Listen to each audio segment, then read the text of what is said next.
Allahumma salli ala sayyidina Muhammad wa asghiri zalimin biwalimin wa akhrijna min bainihim salimin wa ala alihi wa sahbihi ajma'in. Keindahan, kebahagiaan, kedamaian yang dimiliki oleh manusia selama ini hanyalah angan-angan saja atau fata morgana saja. Sebentar bahagia, bentar lagi sedih lagi. Senang hati kita, sebentar lagi dapat informasi atau kabar yang tidak enak, sedih lagi. Yaitulah pergolakan, godokan anar kepada jiwa-jiwa yang tidak mau kembali kepada Tuhannya. Jiwa-jiwa yang tersesat di dalam sarang-sarang iblis dan setan, tidak bisa pulang, akan tetapi dijadikan tumbal jadi budak-budaknya iblis dan setan, dijadikan tumbal jadi rasul-rasulnya iblis dan setan, dijadikan tumbal sebagai utusan-utusan atau pesuruh-pesuruhnya iblis dan setan. Alhamdulillahirabbil alamin. Bagaimanakah cara agar jiwa hati kita bisa tenang? Sudah dituntunkan oleh Allah. Ya ayyatuhan nafsul mutmainnah, wahai jiwa-jiwa yang tenang. Mohon maaf ya.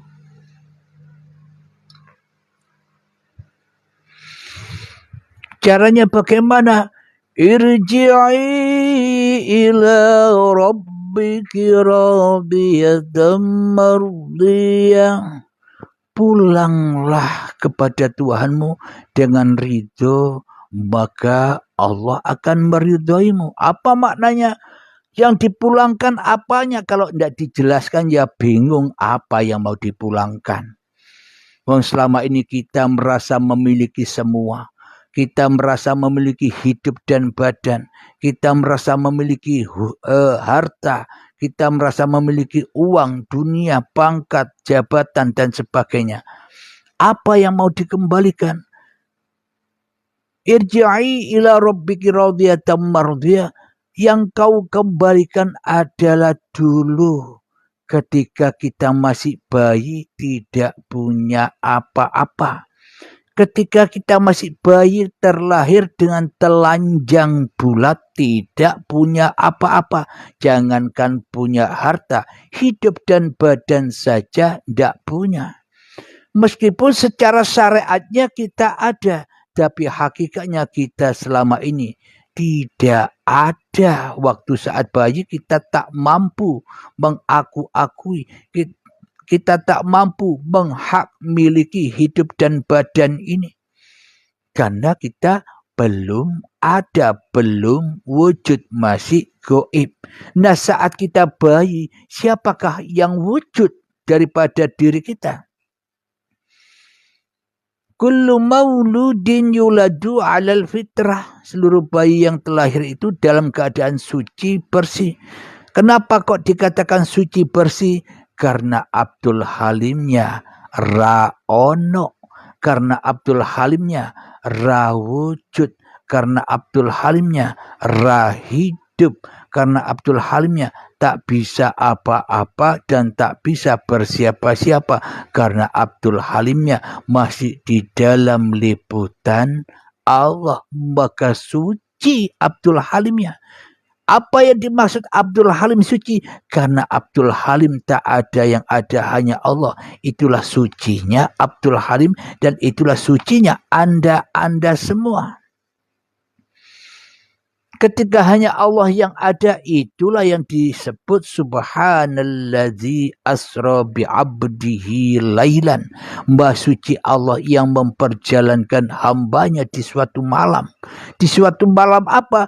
Di suatu malam ketika manusianya belum bisa mengaku-akui hidup ini hidupku. Malamnya ketika manusia belum bisa mengaku-ngakui bahwa badan ini badanku. Malamnya ketika manusianya tak bisa mengaku-akui apapun yang terjadi pada aktivitas hidup dan badan ini sebagai miliknya. Sejarah itulah yang harus kita kembali gugai. Kita selama ini ada di kuburan hawa nafsu. Hawa nafsu disiksa, dipanasi di dalam diri kita. Karena kita selama ini telah ingkar kepada Tuhan, telah menjadi domba yang tersesat dari pemeliharanya.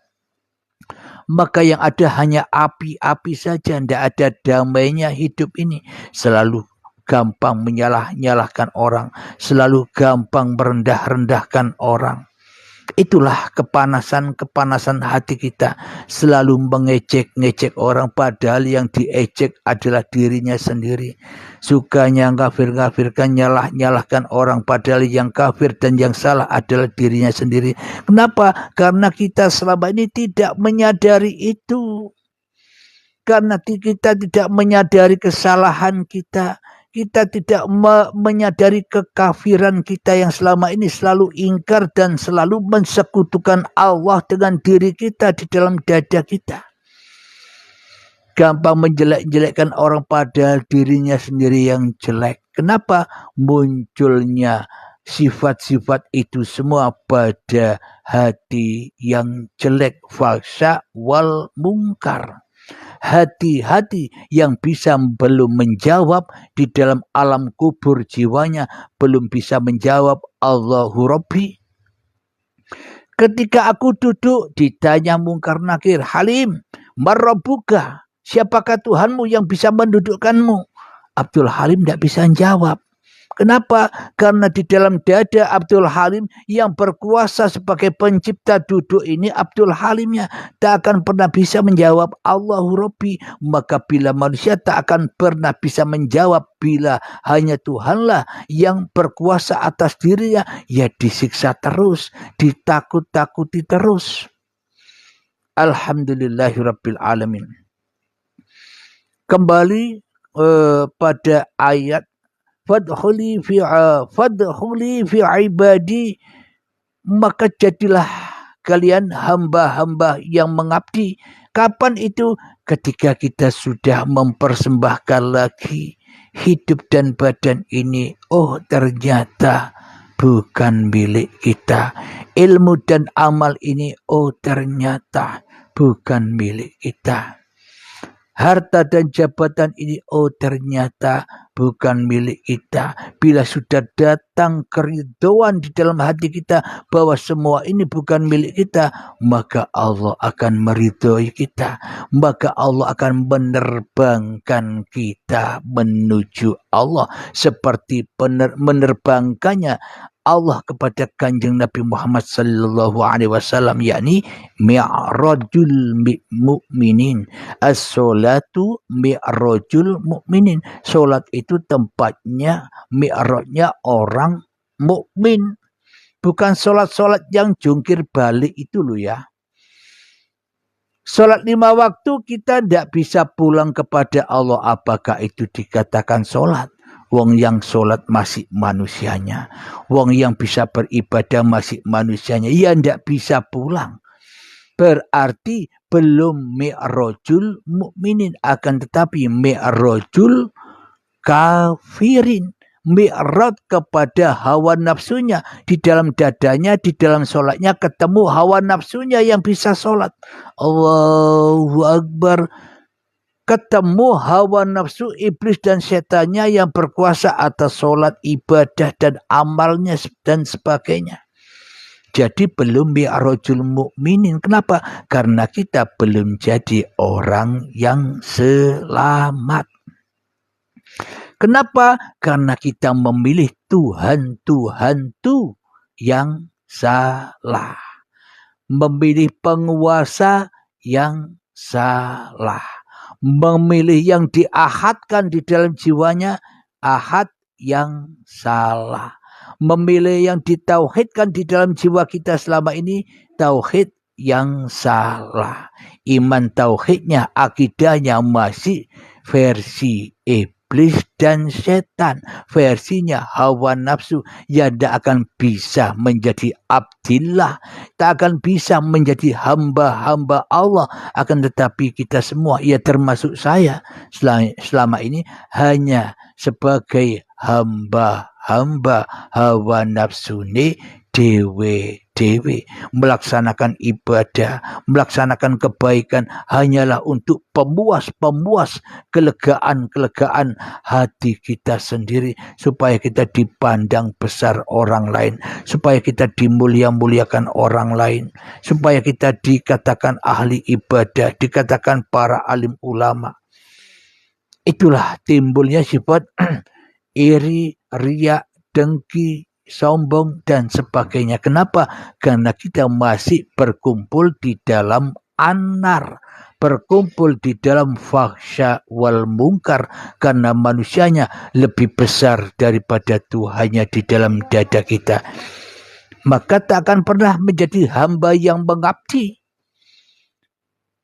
Bila kita sudah menjadi hamba yang mengabdi, melepaskan semua itu, memulangkan hak cipta, memulangkan amanah-amanah hidup dan badan, dan amanah yang ada di antara hidup dan badan, maknanya segala lelaku, segala aktivitas yang kita kerjakan sudah kita pulangkan kepada lillah, maka itulah yang dimaksud fadkhuli fi ibadi, ketika hanya Allah yang wujud, ketika hanya Allah yang hidup, ketika hanya Allah yang berkuasa, ketika hanya Allah yang besar daripada manusianya di dalam dadanya. Itulah yang disebut amal soleh, amal yang suci bersih dari amal manusianya. Kenapa? Karena manusianya tak akan pernah bisa beramal soleh. Amal yang dilakukan oleh manusianya pasti amal maksiat. Apa? Ujung-ujungnya akhiratnya kembalinya kepada hawa nafsunya sendiri-sendiri, sebagai pelaksana, sebagai pencipta apa-apa yang dikerjakannya. Inilah manusia-manusia yang tersesat hatinya, yakni hatinya selalu menyamakan, mensekutukan Allah, menyaingi Allah di dalam dadanya. Allah kok disaingi, Allah kok ditinggalkan, ya kepanasan. Alhamdulillahirabbil alamin, bila kita sudah menjadi hamba yang mengabdi, maka wadkhuli jannati, yaitulah surga bagi orang-orang yang sudah mati, bagi orang-orang yang sudah ma'rifatullah, bukan makrifatan lo ya. Ma'rifatullah yang sungguhan, maka ia sudah di dalam surganya Allah. Hatinya damai, tenang, berakhlak mulia, seperti yang dicontohkan oleh baginda Rasulullah Sallallahu Alaihi Wasallam. Tidak gampang tersakiti hatinya. Kenapa? Karena sudah tak memandang manusianya lagi yang menjadi penguasa wujud-wujud manusia yang ada di dunia ini, karena manusianya sudah kembali menerobos siapakah wujud hidup yang ada di balik manusia-manusia yang kita saksikan itu. Hatinya sudah selamat masuk ke dalam inna dina indallahil Islam. Hatinya sudah selamat ke dalam lillah, hatinya sudah larut ke dalam Allah. Maka mana mungkin orang-orang yang sudah ma'rifatullah bisa terkena ujian, bisa terkena bala, bisa terkena cobaan. Ya libur, selesai sudah. Ujian bala dan cobaannya libur, tidak ada lagi. Kenapa? Bagaimana mungkin ada ujian, bagaimana mungkin ada bala, bagaimana mungkin ada azab yang pedih ketika manusianya sudah tidak ada lagi, yang ada hanya Allah. Inilah makom-makom innal awliya la khaufun alaihim walahum yahzanun. Allah sendiri berfirman, para kekasih Allah itu tiada rasa takut dan bersedih hatinya. Kenapa? Karena di dalam pemeliharaan Allah. Kenapa? Karena di dalam penjagaan Allah. Kenapa? Karena di dalam kecukupan Allah hidup di dunia ini. Karena manusianya sudah memasrahkan dirinya kepada Tuhannya, digawe opo wae, oke wae. Tak akan pernah terkena api lagi di dalam dada manusia yang sudah kembali kepada Tuhannya, karena apinya sudah ditinggal. Allahumma shalli ala sayyidina Muhammad wa asghi li zalimin biwalimin wa akhrijna min bainihim salimin